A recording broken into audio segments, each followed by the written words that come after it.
Norman Finkelstein is one of the world's most distinguished scholars on Israel-Palestine, who has written probably the definitive account of Israel's decades-long war on Gaza. His book, Gaza, An Inquest into Its Martyrdom, was published in 2018, and it gives a forensic account of Israel's two previous bombing campaigns on the Strip, Operation Cast Lead in 2008 and Operation Protective Edge in 2014. I spoke to Norman for Novara Live on the 4th of December to discuss events since October the 7th and Israel's latest assault on Gaza. Half of this conversation was streamed on the live show. The full version is here. It was an incredibly expansive and challenging conversation, and I began by asking Norman about his view on the last 3 days of Israel's assault on Gaza, so that's since the end of the 7-day ceasefire, which collapsed last week. My reaction was a personal one. Yesterday, there was an article in The Guardian, your Guardian, about these grids that Israel had handed out or posted on the web of where the people in the south of Gaza are supposed to flee. And the article, I guess it was in the comment is free section of The Guardian. The article indicated the extent to which these quote unquote instructions are complete chaos. Nobody knows which way to go, where is safe, where is not safe. Most of these instructions are inaccessible to large parts of the population. And as I was reading through this article, immediately what came to mind for me was a statement that my late mother made regarding her own experience during the war. So once she was interviewed about the subject, in my generation, there was a famous book. It's an awful book, but it nonetheless was famous by this so-called Holocaust historian, Lucy Dawidowicz. And the title of the book was called The War Against the Jews. And my mother reacted in indignation. It was not a war, it was an extermination. And she described with one metaphor how she conceived her experience. She said, we were like cockroaches. Every time the light was shined on us, we rushed in another direction. And then it was shined on us again, and we rushed in another direction and in another direction, like cockroaches. And people may, as always, be offended by my analogies, but it reminded me that description in The Guardian reminded me of the Palestinians rushing in this direction, rushing in that direction, the bombs falling here, rushing in that direction, the bombs falling again, rushing here, scurrying there, scurrying here, scurrying there. It's not a war, it's an extermination. What do you mean by extermination? I mean, I know you've studied in depth the previous two bombardments on Gaza, so in 2008, 2009, and 2014. Now, you sort of document in great detail the human rights abuses, the sort of callousness when it comes to human life. But they weren't wars of extermination. I mean, do you think that this war does now meet that definition? And if so, why? You can use the Israeli terminology, which actually, in all of its sinister aspects, is nonetheless indicative of a deeper truth. In previous Israeli high-tech massacres on Gaza, they were referred to as mowing the lawn.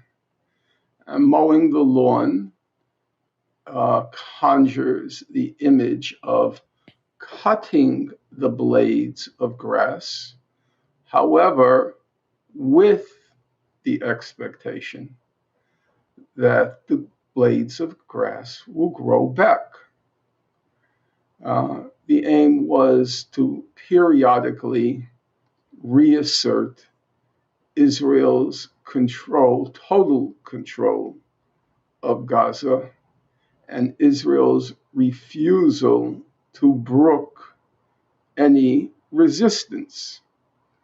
However, October 7th was something of a different magnitude for several reasons. Number one, there was clearly, and there remains, a sheer bloodlust element to the Israeli reaction after October 7th, because the scale of the, I would call it operation slash atrocities that occurred on October 7th, they were of an altogether different magnitude than had occurred in the past. I should be careful here because every statement of mine will obviously be used against me.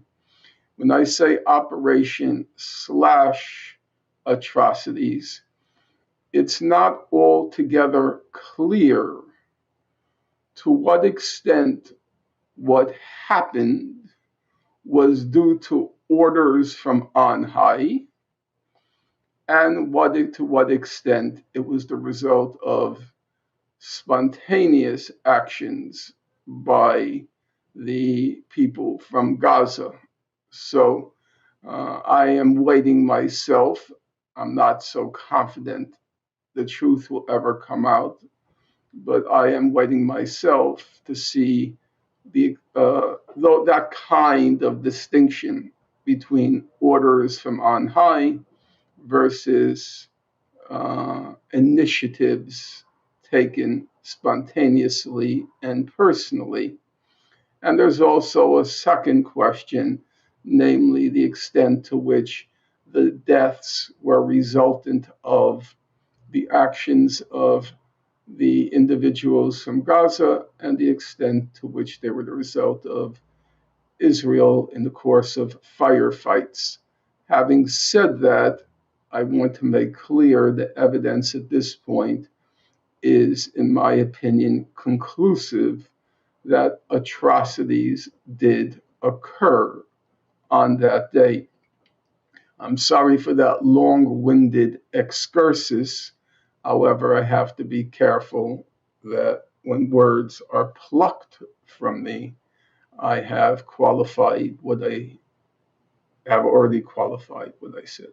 There's an element of bloodlust in the Israeli attack after October 7th on a much higher level because, in the past, the pretexts for its operations were so trivial by comparison and even almost objectively.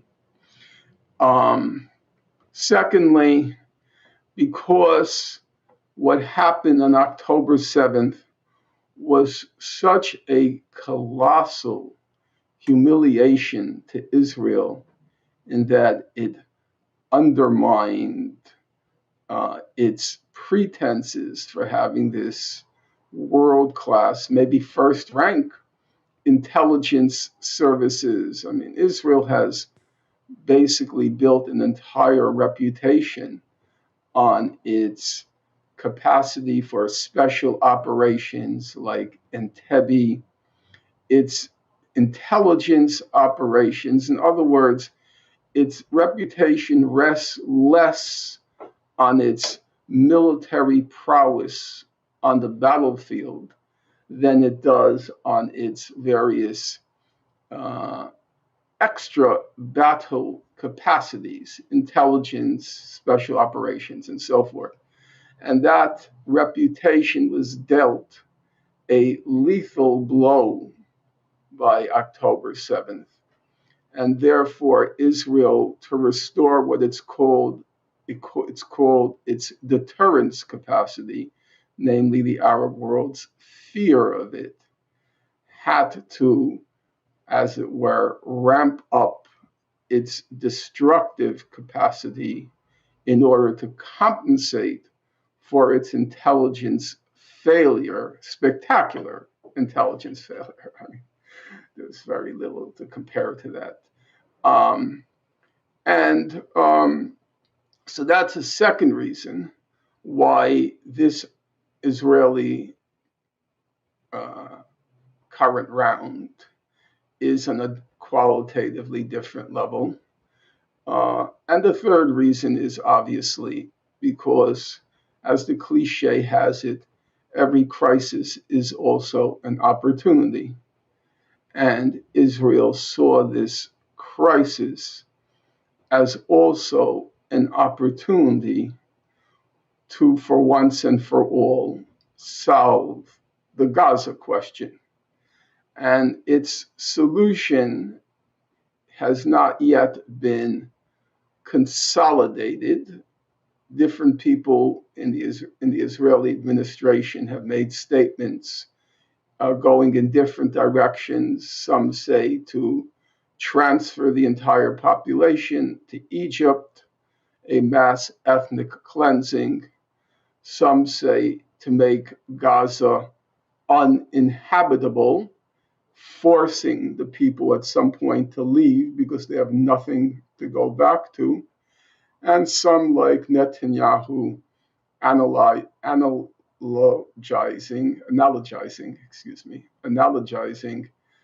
the people of Gaza to Amalek, which means an outright extermination. But this is obviously a different goal, however it's conceived. It's a different goal than mowing the lawn.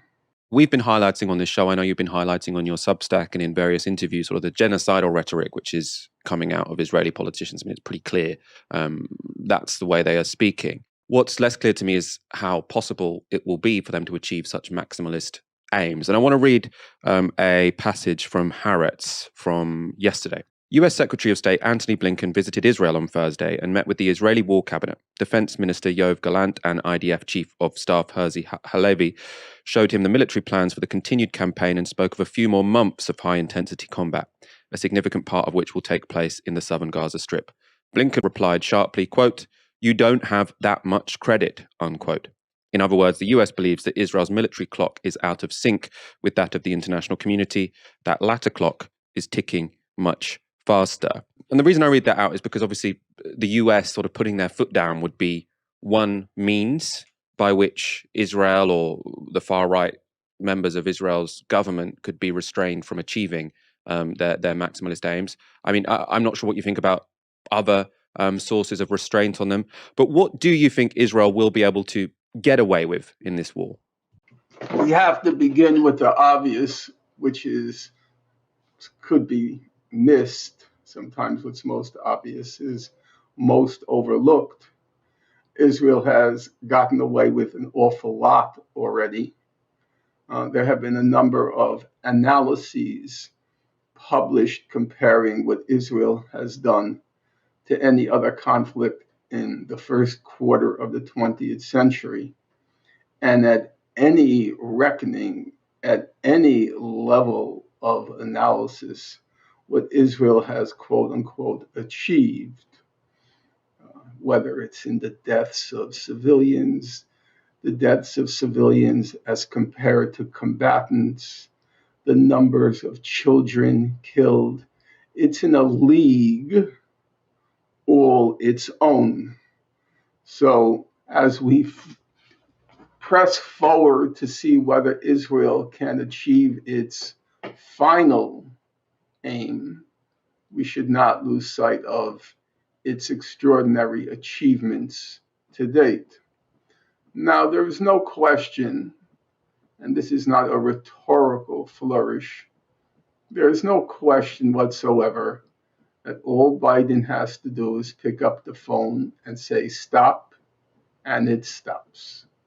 If you will recall, Biden gave strict orders that when you enter Al Shifa Hospital, it can't be a firefight. You better behave yourself, pretend you're human, difficult as that may be.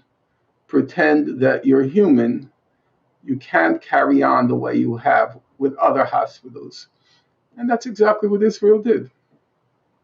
Remember, Al Shifa was Israel's prize. It was, to use the expression from, to, to borrow from the expression or to bastardize the expression from the British era of the British Empire, that was the jewel in the crown of their assault on Gaza.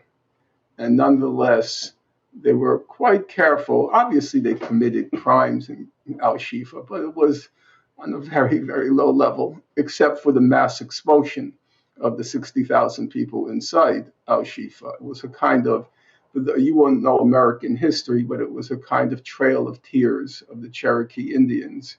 It was about, in the case of the Cherokee, it was about 15,000. Here it was probably on the order of 40,000 is emptying out of Al Shifa because there were 60,000 people in Al Shifa at the time.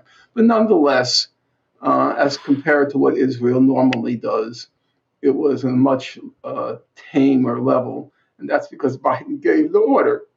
And Biden can stop the whole thing tomorrow. There's no question. It's not as if the EU, the only other place that's supporting Israel is the EU. It's not as if the EU is going to defy the United States. Like Schultz is going to say, no, Sieg Heil, we're going to kill them all. No, he may harbor that wish, but he's not going to say, I'm sure Ursula von der Leyen, the Nazi princess, would be disappointed if Biden called it off. But obviously he has the capacity. Now, people often say, well, if Israel wanted to do X and Israel wanted to do Y, why hasn't it already done it? Israel has nuclear weapons. Why hasn't it nuked Gaza? If it really wanted to carry out an extermination, which is, I don't want to belittle people, but on moments reflection, the answer is just completely obvious. Countries don't operate in a vacuum. There are things you can do and there are things you can't do. To take an example, which again may offend people, but I'll risk it. The Nazi final solution could not have occurred during peacetime. Hitler needed a war in order to carry out his plans. There's no question about that. There were very severe limits to what he could do up until 1939. If you remember, and you're excused if you don't, the German reaction on the whole, the German reaction to Kristallnacht was very negative. Not necessarily because they cared about the Jews, but because they thought it was beneath the German civilization. Civilized people don't go around breaking windows in synagogues. That's what ruffians do. That's what thugs do. So even in terms of, if we can use the expression public opinion in Nazi Germany, they were not at that point ready for a final solution. It required the war, the hysteria, the Jewish Bolshevik conspiracy to destroy Germany, and still it had to be done behind the scenes. One aspect of the final solution that remains to this day an enigma is, did Hitler give an order? We don't know exactly what was the fashion because you couldn't do these things in the open. So there are always limits on that curb a state's the implementation of a state's goal. The goal is clear. It's one way or another to wipe out the Gaza problem. One way or another, you may say, and I wouldn't disagree, that certain ways of wiping it out are less humanly appalling than others. In ethnic cleansing, people still live, and extermination, they don't. And I'm not going to be indifferent to that distinction. So there are limits on Israel, and in this case, the primary limit is the United States, obviously. What the U.S. says goes. As George Bush Sr. famously said in 1990 to Saddam Hussein, quote, "What we say goes." And in the same case here, what we say goes. The United States is now under enormous pressure to stop the genocide, international pressure, and not trivially, domestic pressure. If you look at the most recent results of the Time magazine poll, 70% of young people, ages I think 18 to 34, 18 to 34, 70% oppose what Israel is doing. That's a very large number. And then among Democrats, 70% oppose. And this is an election year. So these are serious constraints. My own guess is a turning point came with the Al Shifa public relations debacle. And at that point, you couldn't trust the word, not that I ever did trust, but the public in general understood you couldn't trust the word Israel said about anything. And my guess is the United States is giving Israel, my guess is it's giving it 2 more weeks. It's going to give it till Christmas. And then there will be a Christmas truce. And the truce will tail off into something. There is a tension there, and I have to acknowledge the tension. I'm not a soothsayer. The tension is the following. Secretary of Defense Austin declared yesterday, we will not let Hamas win the war. Syed Nasrallah, in his last speech, the head of Hezbollah, said, we will not let Hamas lose the war. And as you can understand, those are irreconcilable. The one question that remains open is, how will Israel and the US define winning the war? Up until now, the definition has been destroying Hezbollah.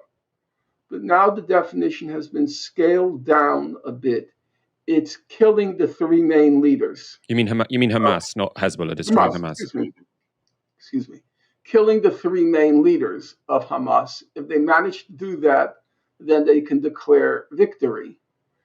So even within this kind of Manichaean, we won't let them win, we won't let them lose. There's still a kind of gray area as to how you define victory and defeat. But my guess is, I'm old enough to remember the Christmas ceasefires in Vietnam. So I kind of think that you think they're building up to that? Yeah. I want to ask you about Hamas, and I don't want to sort of rerun the debate about condemnation. We sort of reviewed your interview with Piers Morgan in some depth, so our audience would have pretty much seen your answer on that, which I think is very thoughtful. I want to ask more in terms of sort of factual terms. What is their strategy? Who are they? What is the nature of Hamas? And I want to know from you, someone who has followed the situation in Gaza for a very long period of time, to what extent has your understanding of Hamas changed since October the 7th? So not your moral assessment, but your understanding of their capability, their strategy. What is it they want? What is it that they are capable of doing? Have you had any sort of epiphanies since then or surprises since then as to the nature of Hamas? I used to be a Maoist, and one of the statements by Chairman Mao, as we called him back then, that stuck with me, it was from his report on the peasant uprising in Hunan province. At one point he says, quote, no investigation, no right to speak. And translation, if you don't know what the F you're talking about, then shut the F up. I'll put it more elegantly, or at least the English translation. I can't claim to be an expert on Hamas. I never was much interested in it. As the first sentence of my book on Gaza reads, this book is not about Gaza, it's about what's been done to Gaza. Because I never believed that the Palestinians in that situation had much agency. You can disagree on that, but that was my judgment. What changed after October 7th? I have to say it's a kind of the, in some way, it's a depressing realization. The depressing realization is Hamas revealed a military capacity which which definitely shocked me, surprised me to no end, and obviously shocked the Israelis. Now, I know a lot of people are not going to like what I'm about to say now, but I will go ahead and say it. Um, just a little bit of history, tiny bit of history. The original leader of Hezbollah was a guy named Moussawi. Israel assassinated him, and they got Syed Nasrallah. Not a wise move by Israel. Nasrallah is an extremely smart guy. He's an intense guy. He's an incorruptible guy. He is a kind of Muslim Lenin. Uh, Bertrand Russell once described Lenin as a kind of thinking machine. He said Lenin was the most selfless person he had ever met in his life. He just had only one thing on his mind, the revolution. Brutal, of course, Russell loathed Lenin the same way that Professor Chomsky loathed Lenin, but never for a moment doubted his, so to speak, purity, determination, and also sheer brilliance. It's the same thing with Nasrallah. And Nasrallah has reached the conviction, which in my opinion is unshakable, based on his historical experience, that it is impossible to coexist with Israel. It must be effaced from the map. Now, to bring us to your question, the current leaders uh, of Hamas have been educated by a significant life experience. Mr. Sinwar spent 10 years in an Israeli prison and has experienced the horror of Gaza concentration camp and the unspeakable, ineffable brutality of the Israeli government and citizens. The most recent polls show that about 60% of Israelis believe Israel is not using enough force in Gaza at the moment. And because of the spectacular event of October 7th, the people of Gaza, aligned with the Hezbollah, have now come to the conclusion that not only can they not live with Israel, but they have the military capacity.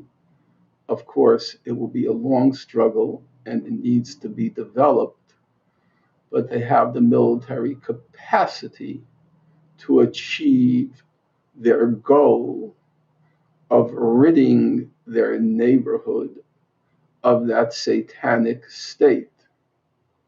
I am not happy to say that.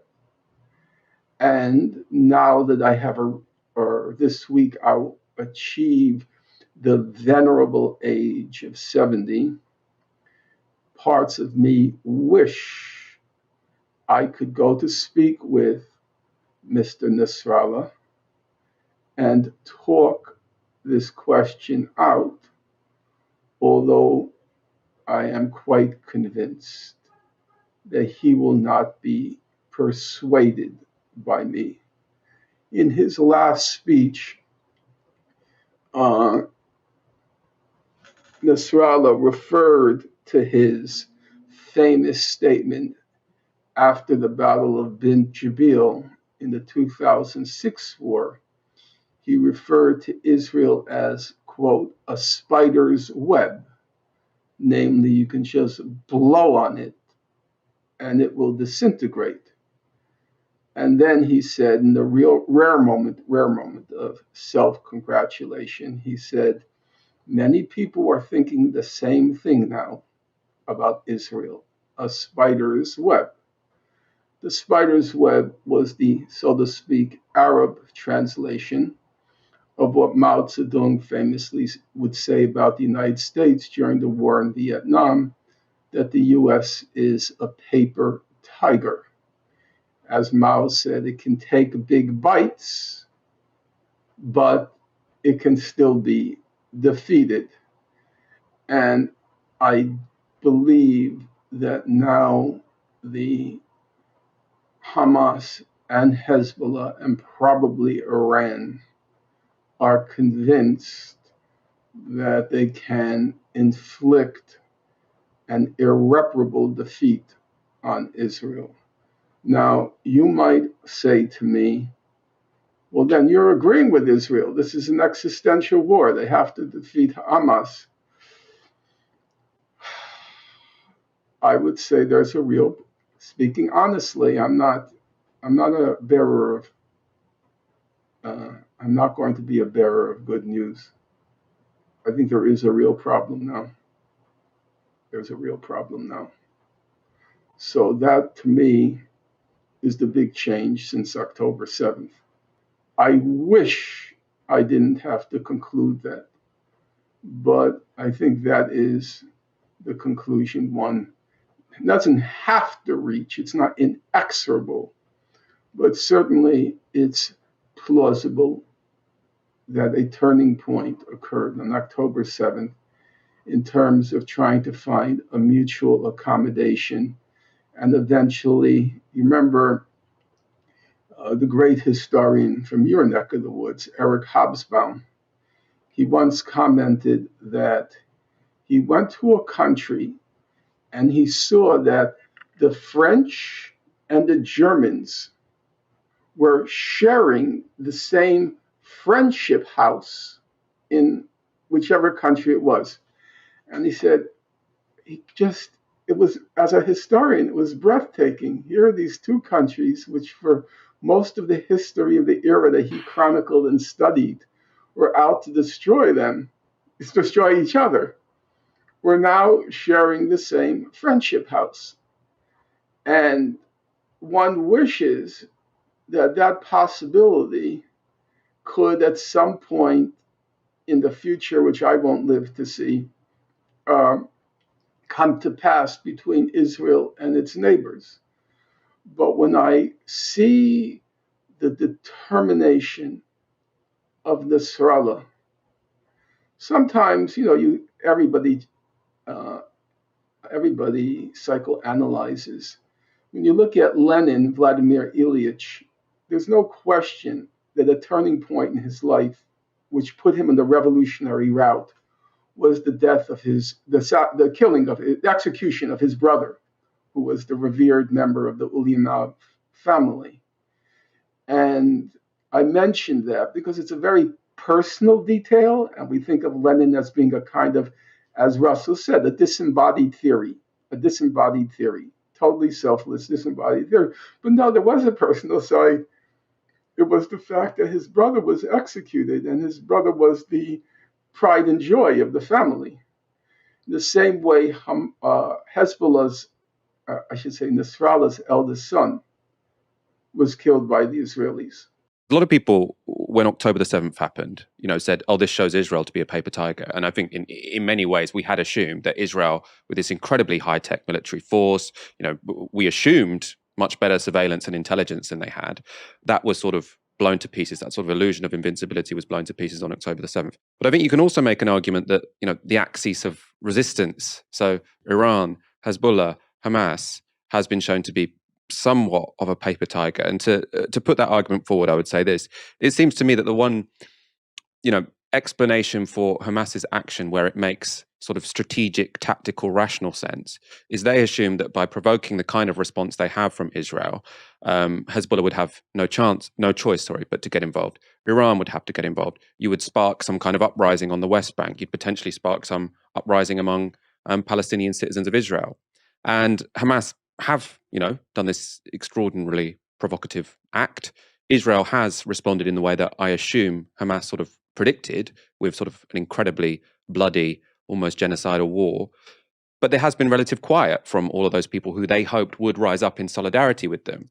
And to me, that seems, to be potentially a signal that, Lebanon is already in an economic crisis. They don't want to enter into a war with Israel. Iran is, struggling economically. They don't want to enter into a war with Israel. I'm not really sure what's going on in the West Bank. I suppose you could say, it's impossible to have an uprising because Israeli forces are so overbearing. But then, you could have made the same argument about Hamas making an incursion into Israel. It seems to me, in a way, that sort of the people who were supposed to rise up and give the backing to Hamas that they were sort of calling for from their allies have failed to turn up. I don't know. What do you make of that? I think the problem is you and many others are making suppositions without any factual basis. We don't know what Hamas intended to accomplish or to achieve on that date. We don't, as far as everybody in the intelligence community seems to concur, and as Nasrallah said, they were not informed in advance of this action that Hamas was going to take. So I would draw a distinction. First of all, I don't think we can we can't pass any judgments on the success of their operation if we don't know what the purpose of the operation was. I think that remains a question mark. What exactly Hamas hoped to spark, I think, is a giant question mark, because I'm sure that Hezbollah and Iran weren't pleased by the fact that Hamas executed this colossal operation without even bothering to inform them in advance. So I can't speculate on exactly what Hamas intended to achieve. I have my own theory, which you can or can't accept. Namely, there was information that came out immediately after October 7th, indicating that Egypt had gotten wind of this operation and was going to pass on intelligence information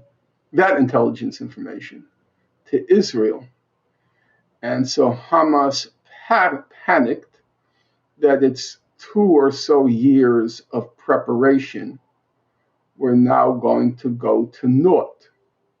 So it very abruptly carried out this operation without the kinds of planning and communication, say, with Hezbollah and Iran, that normally would have attended or preceded the operation. But that's pure speculation for various reasons. For example, they weren't even aware that there was going to be that music festival, which shows at the last minute very poor intelligence. At the last minute, very poor intelligence. And that might be because they decide in the spur of the moment to, so to speak, climax those 2 or so years of preparation. In any event, one has to make a distinction between political and military capacity. Zhu Dai was the leader of the Chinese People's Liberation Army. He was a very good military tactician, but the overall strategic vision came from Mao Zedong. In the same way, during the war in Vietnam, Giap was the military tactician at the Dien Phu. The strategic vision came from Ho Chi Minh and so forth. So even as uh, Hamas demonstrated a military capacity on October 7th, doesn't necessarily denote that it has a strategic vision or a realistic strategic vision. That I think is a separate question. What I want to do now is put to you sort of a few arguments that people make in defense of Israel's actions and how they are, carrying out this war on Gaza. Because I know you sort of studied them in detail over the past, 15 years or 20 years or so. And I want to get your thoughts on how sort of your analyses update to the present. So the first is human shields. In previous wars, you've talked about how the ratio of deaths on the Palestinian side to deaths on the Israeli side is so wildly out of proportion. And then what the Israelis say is they say, well, this is not because we are, especially brutal. It's because Hamas use Palestinian civilians as human shields. So what are we supposed to do? We're put in an impossible bind. Either we let them win or we kill a lot of civilians. Obviously, this has been in the news with claims and counterclaims about hospitals. How do you respond to that argument? The current situation is as follows. Number one, there have been numerous statements coming out from the Israeli government. I will change it from numerous to numberless statements. It's actually a kind of encyclopedia at this point of statements by the Israeli government making the point that we're not distinguishing between Hamas and the civilian population, that for various reasons they voted for Hamas, they didn't revolt against Hamas, they've cheered Hamas, they're related to Hamas, and so on and so forth. You know the picture. There is no distinction. So that being said, the human shields issue is totally irrelevant because Israel is saying everybody is Hamas.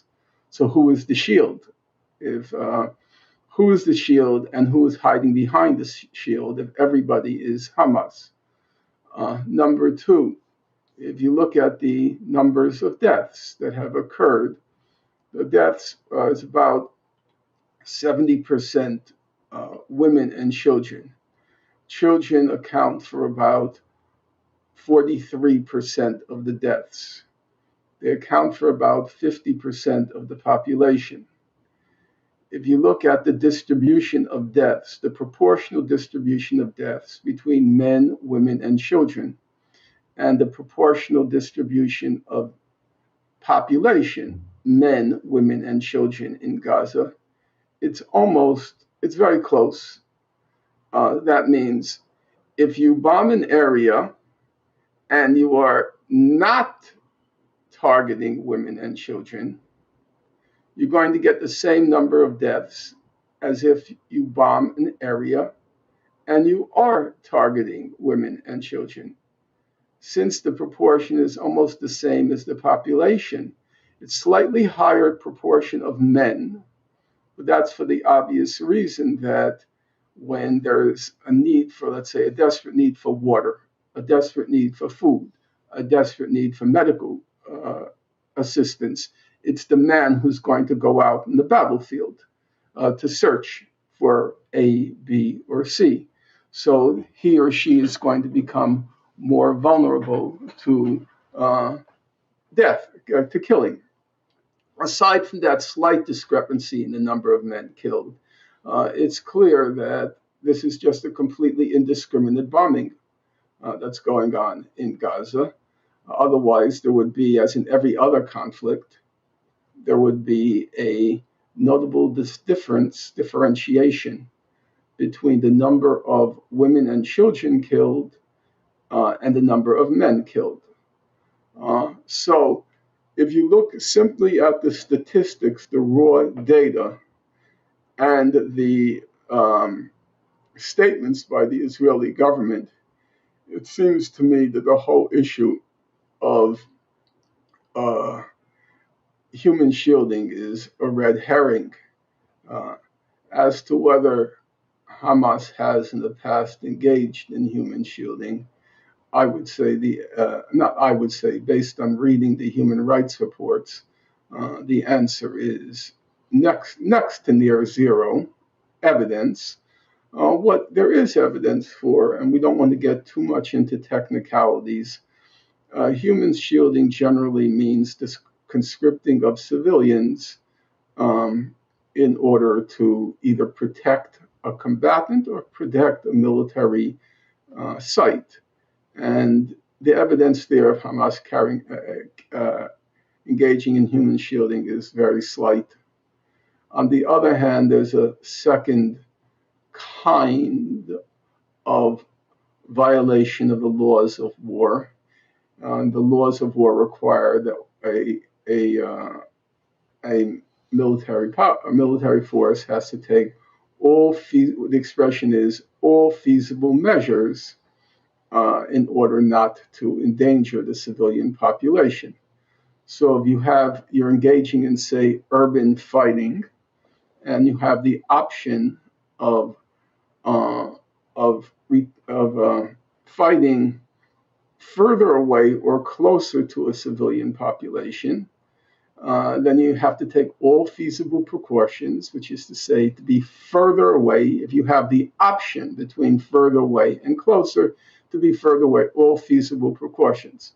And Hamas has been charged with not taking all feasible precautions. Of course, the question arises, how do you determine that on the battlefield? Very gray area.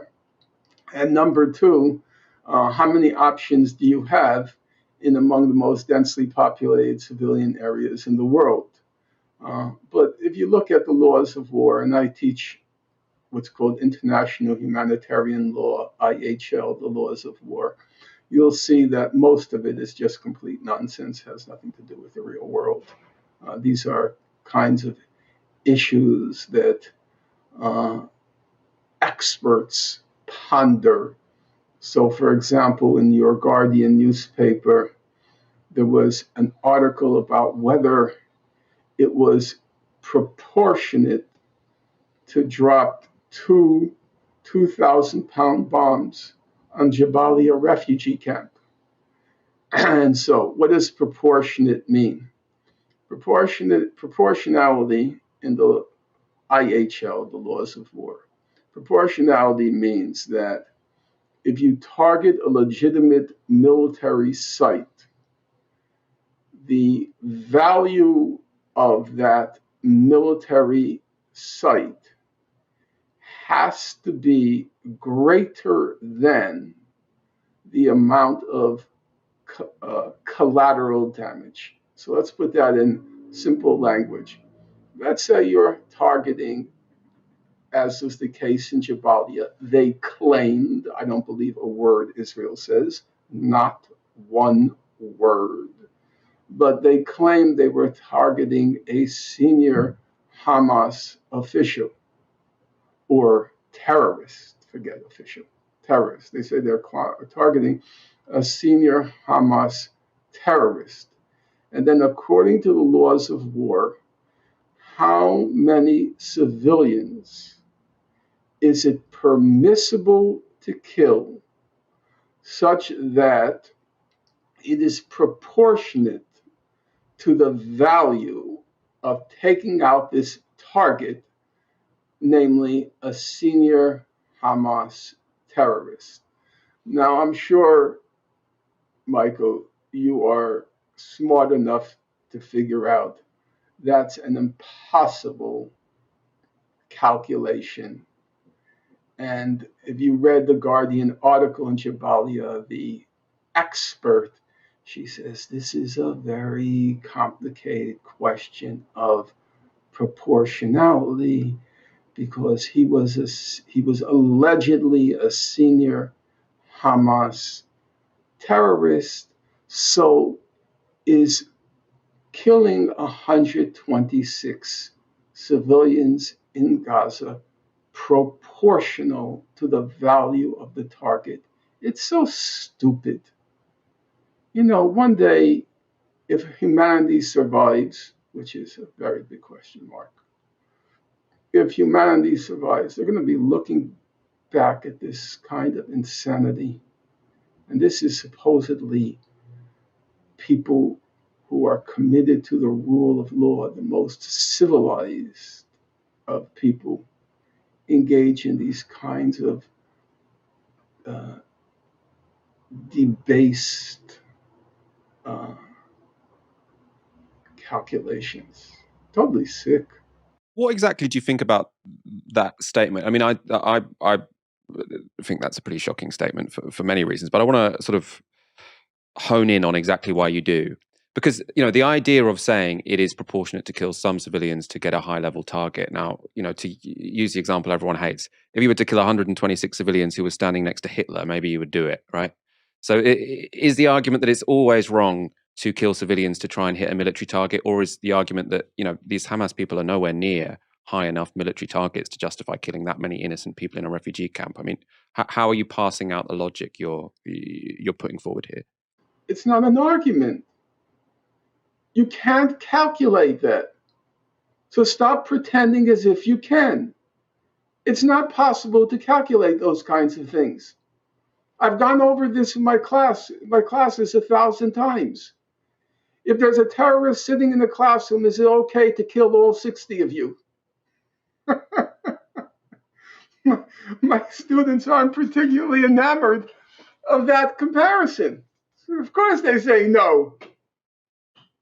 How can you find, what is the point, excuse me, what is the point of these learned disquisitions on a question that can't, it's like how many angels can you balance on the head of a needle? There's no sense to this. So we should just admit it. We should acknowledge it. The main demand actually from progressives at the moment, I mean, as well as sort of more long-term issues of justice for Palestine, is to call for a ceasefire.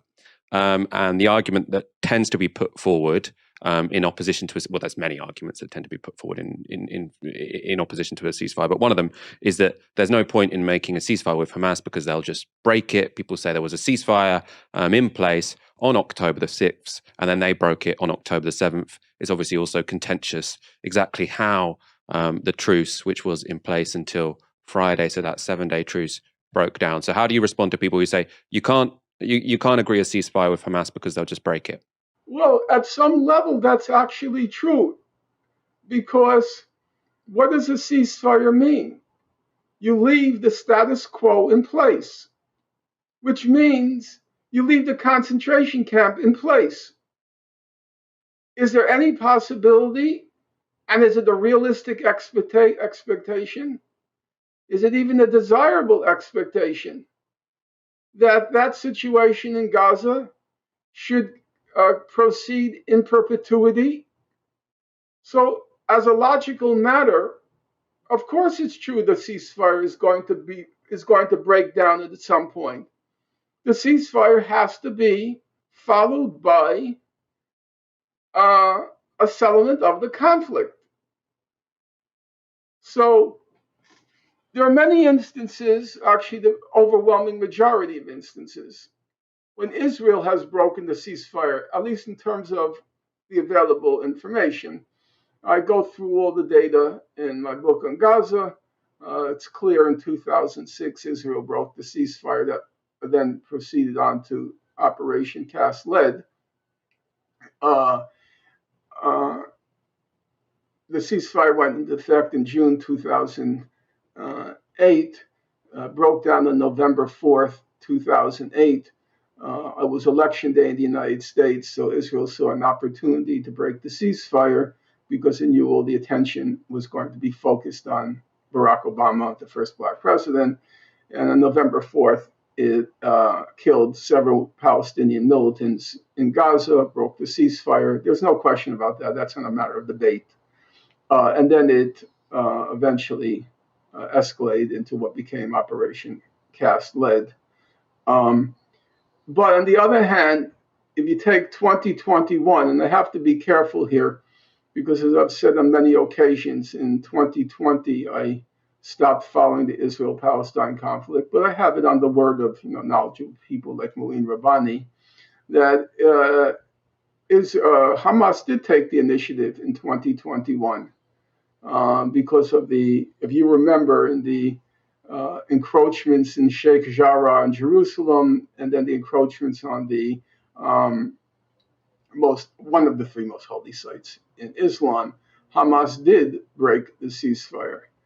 And my answer is, well, yes. And do you really think that Hamas will acquiesce, first of all, to its own, acquiesce in perpetuity to its incarceration of a 2.3 million uh, civilian population, half of whom are children? They're going to acquiesce in perpetuity to that situation, or they're going to acquiesce in Israel's deprivations and criminal provocations in the West Bank and East Jerusalem.